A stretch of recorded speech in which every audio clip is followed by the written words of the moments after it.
Leia o caso a seguir. Para complementar o caso mecânico da placa dental em um paciente, o cirurgião dentista prescreveu um colutório. Após algumas semanas de uso, o paciente retornou com queixa de manchas acastanhadas nos dentes e perturbação do paladar. Então já está falando, né? O agente químico presente nesse colutório é fluoreto de sódio, triclosan, nistatina, que é um antifúngico, né? A clorexidina é a clorexidina. Então, falou em manchas acastanhadas nos dentes e perturbação do paladar, que foi uma da. Acho que eu não tinha falado como efeito colateral, mas um deles é a perturbação do paladar. Falou em clorexidina.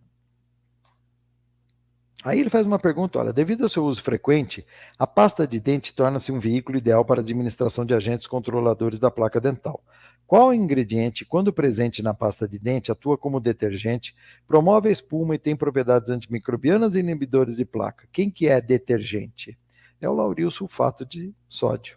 Sacarina é adoçante, sorbitol é adoçante ou umectante, carbonato de cálcio ele é abrasivo. Então, o lauril sulfato de sódio, é por isso que muitas vezes se fala o seguinte,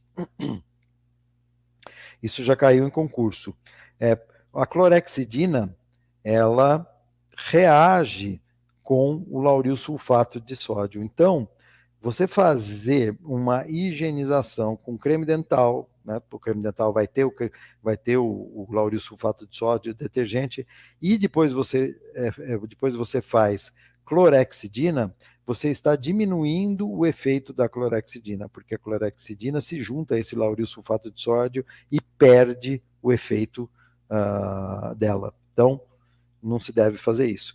A clorexidina, ela é meio assim antissocial, né? Ela não se dá muito bem com alguns produtos colocados nos antissépticos bucais. Um deles aí, principalmente o lauril sulfato de sódio, esse detergente. Para terminar, as doenças periodontais necrosantes são caracterizadas por ulceração, necrose da papila e da margem gengival, o que resulta em aspecto característicos de crateras. Se for uma que se chamava de guna, uma gengivite úlcero necrosante aguda, é uma cratera gengival. Agora, se vai para periodontite, você já vai ouvir falar em crateras ósseas. Tome cuidado. Se tiver perda óssea, você vai ter puna, ou periodontite necrosante, que era chamada periodontite úlcero necrosante aguda. Hoje a gente fala em periodontite necrosante. Então, toma cuidado com esses enunciados, veja se tem perda óssea. Se tiver perda óssea, você tem que ir para periodontite necrosante. Mas vamos lá.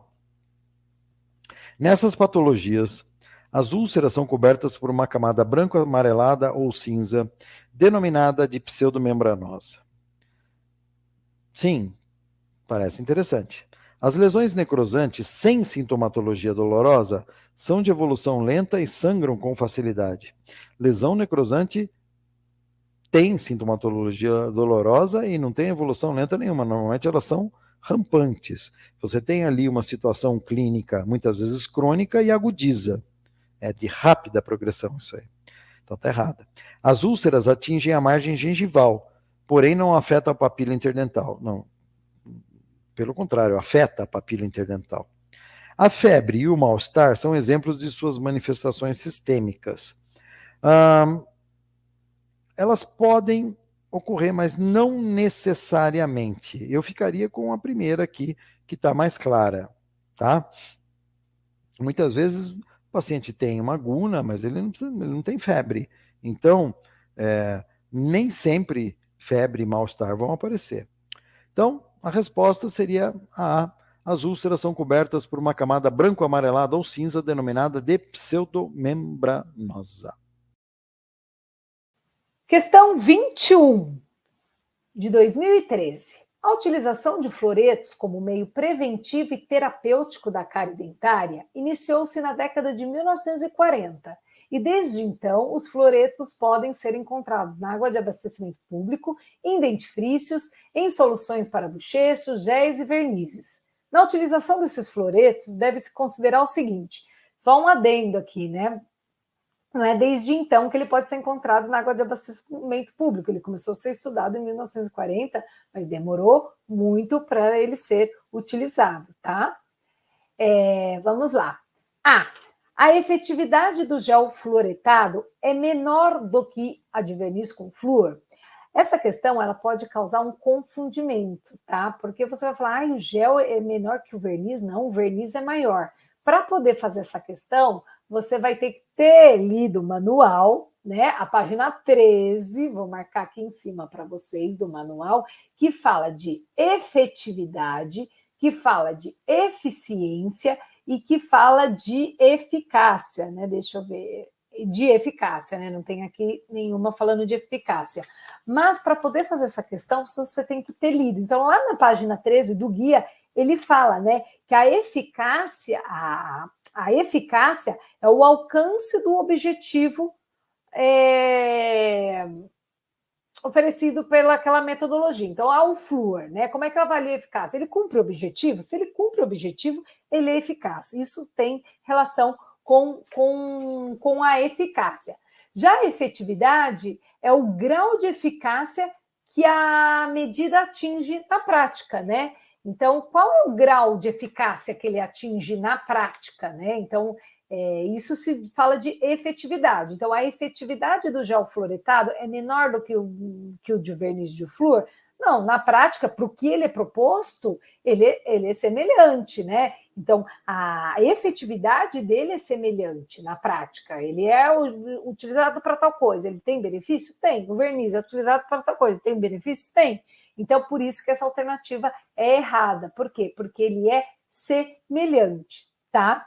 A eficiência fala sobre custo-benefício. Então, ele diz, a eficiência do gel fluoretado é igual à do verniz com flúor, né? Aí, quando ele fala em eficiência, ele está falando de custo-benefício. É uma questão pegadinha, viu, gente? Por isso que eu falo, leia o guia, né? Porque aí você vai entender. Então, o gel fluoretado, a eficiência é a mesma? Não, ele é mais barato, tá? O verniz de flúor é muito mais caro. Por isso que essa alternativa está errada também, tá? É claro que quando a gente lê no português, eficiente, é eficiente, né? Ele é eficiente igual, todos são eficientes. Mas aqui está falando de custo-benefício, porque lá na página 13 do guia, ele fala da diferença de eficácia, eficiência e efetividade. Então, vocês têm que ficar atentos a isso. Alternativa C. O mecanismo de ação do flúor é local, mas seu modo de aplicação pode ser local ou sistêmico? Sim, né? Ação hoje interessante para a gente é a ação local. E você pode aplicar ele localmente, que é a ação tópica, ou sistêmica. Então, por exemplo, a água a gente ingere, mas ela forma agir localmente. Então, corretíssima a C. E a D, a prescrição de dentifrício com flúor é contraindicada na primeira infância, mesmo em pequenas quantidades e com supervisão? Não, ela é super indicada. Hoje a gente indica que todas as crianças usem pasta fluoretadas, não é para utilizar pasta sem flúor. Mas vai engolir. Não tem problema desde que seja pequena quantidade e com supervisão. Então, criança de 0 a 2 anos vai usar uma quantidade de meio de grão de arroz cru, né? 2 vezes ao dia. Vai escovar 3 vezes ao dia, mas vai usar o flúor 2 vezes ao dia. De 2 a 4 anos, vai usar do tamanho de um grão de arroz cru 2 vezes ao dia. E após os 4 anos, que a criança está mais pesadinha, né? Você vai usar do tamanho do grão de ervilha brasileira 3 vezes ao dia. Claro que uma criança com problema de crescimento, né, baixo peso, a gente pode adequar essas quantidades, mas sempre com supervisão, sempre com indicação e sempre pasta com flúor. A pasta com flúor é que é efetiva contra a cárie. Tem que ter no mínimo 1.100 ppm de flúor. Aquelas pastas com 500 ppm de flúor, elas não são indicadas, elas não têm benefício contra a cárie, tá? Então, essa alternativa está errada e a alternativa correta é a alternativa C. Questão 22. Nos últimos anos, o Brasil apresentou uma significativa redução na prevalência da cárie dentária em crianças e adolescentes. Parte expressiva dessa redução se deve às ações voltadas à saúde bucal em escala populacional, em especial aquelas com base no uso seguro de fluoretos. O flúor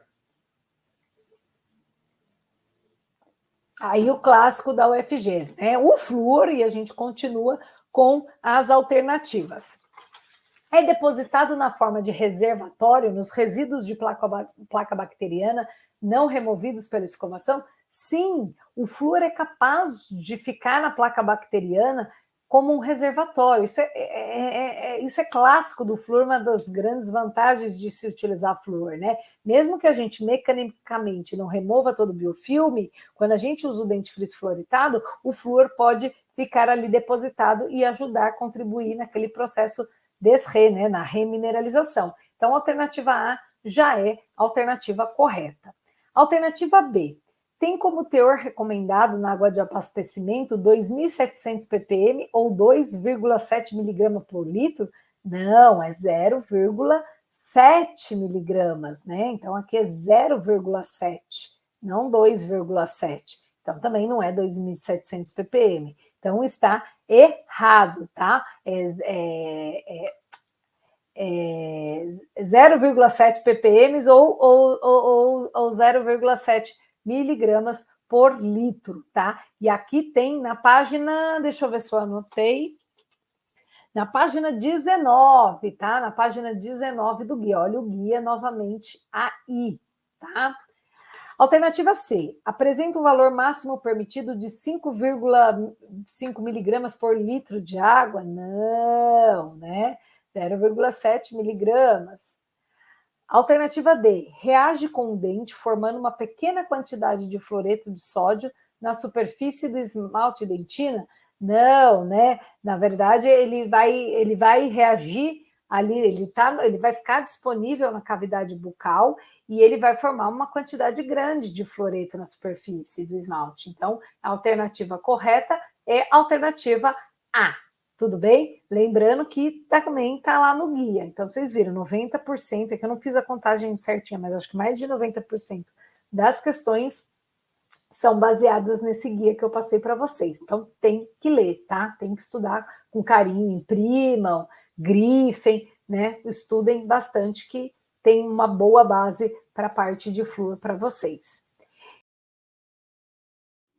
A utilização do EDTA após o preparo do canal radicular tem sido preconizada com o objetivo de remover o magma dentinário. Então, depois que você faz o PQC, você utiliza EDTA. Perfeito. Vamos usar o EDTA depois do nosso PQC. Posteriormente ao emprego do EDTA, deve-se realizar uma irrigação final com hipoclorito de sódio com a finalidade de... E aí? Aumentar a ação quelante do EDTA? Potencializar o efeito do hipoclorito de sódio? Aumentar o pH do EDTA? Ou promover o tempo de ação do EDTA? Então, o que ele quis dizer assim? Quando você faz um preparo do canal radicular, você está produzindo smear layer e fazendo com que esse smear layer fique aderido às paredes do canal, obliterando os tubos dentinários. Esse é o princípio do PQC. Quando eu uso hipoclorito, eu quero que o hipoclorito ele atinja a maior extensão das ramificações do meu sistema de canais radiculares. Se eu tenho smear layer, o hipoclorito não entra nos tubos dentinários. O que eu tenho que fazer? Usar um quelante. Aí eu uso o DTA para que ele desobstrua os túbulos dentinários e eu, com os túbulos dentinários desobstruídos, eu faço uma irrigação com o hipoclorito. Aí o hipoclorito alcança, sim, regiões onde ele eventualmente não alcançaria se eu não tivesse utilizado o EDTA. Significa que, eu utilizando o EDTA, eu estou potencializando o efeito do hipoclorito. Eu estou fazendo com que ele alcance uma maior extensão dentro dos canais radiculares. Legal? Então, posteriormente ao emprego do EDTA, deve ser realizada uma irrigação final com hipoclorito de sódio, com a finalidade de potencializar o efeito do hipoclorito. Porque se eu irrigar antes do EDTA, é uma coisa. Quando eu irrigo depois do EDTA, é outra. Então, eu estou potencializando aqui. E nenhuma das outras alternativas está correta, porque o hipoclorito de sódio não age no EDTA. Ele não aumenta o pH do EDTA, ele não aumenta, não potencializa EDTA, ele não promove o aumento do tempo de ação, ele não faz nada com o EDTA. É o EDTA que promove com o hipoclorito. Aliás, eles não têm interação química. O EDTA age na dentina, faz com que o hipoclorito alcance mais as regiões onde, eventualmente, ele não alcançaria sem o EDTA. Então, o EDTA potencializa. Em restaurações com resina composta, após o condicionamento do esmalte e da dentina, realiza-se a lavagem com jato de ar e água da cavidade. Isso aqui, quando ele fala, é quando você aperta os dois botões e saem os dois juntos, igual uma maquininha de lavar. Não gosto muito não, porque esse ar aí que sai junto, não gosto. Eu jogo só o jato de água mesmo, mas tudo bem, vamos lá. Por tempo não inferior ao tempo que realizou o condicionamento. Então, se você condicionou 30 segundos, você lava por 30 ou o dobro, tá? Tem literatura que indica que é o dobro. Então, se ela deixou por 30, você lava por 60 segundos. Para a remoção do excesso da água, pode-se utilizar, olha aí, gente, em 2012 já se falava de papel absorvente. Em 2012, 10 anos atrás. Olha como é que a gente faz. Fragmentos de papel absorvente ou bolinhas de algodão, algodão, não algodão, compatível com a cavidade sem desidratar a dentina. Em 2012, eles ainda gostavam da bolinha de algodão, tá? Então, vamos deixar eles com a bolinha lá. Mas saibam que a bolinha é uma coisa que exerce uma certa pressão ali, não é legal. Ela deixa fiapos ali na restauração que você talvez não veja na cavidade, tá bom? Mas é essa a resposta. Letra B. Jato de ar próximo da cavidade até a superfície de esmalte tornar-se opaca e a dentina desidratada. Deus me livre. O esmalte, quando a gente está fazendo colágeno de Bracht, a gente até pode, quando condiciona o esmalte, ressecar, não tem problema. Lá eu não estou me preocupando com a camada híbrida, porque lá eu faço desmineralização dos prismas, então eu crio texturas no esmalte. Eu posso desidratar o esmalte, a dentina nunca, nunca, nunca, nunca.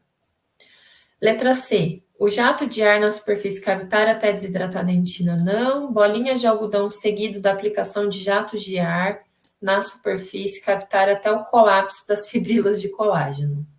Tá bem fácil essa, né? Tá bem tranquila.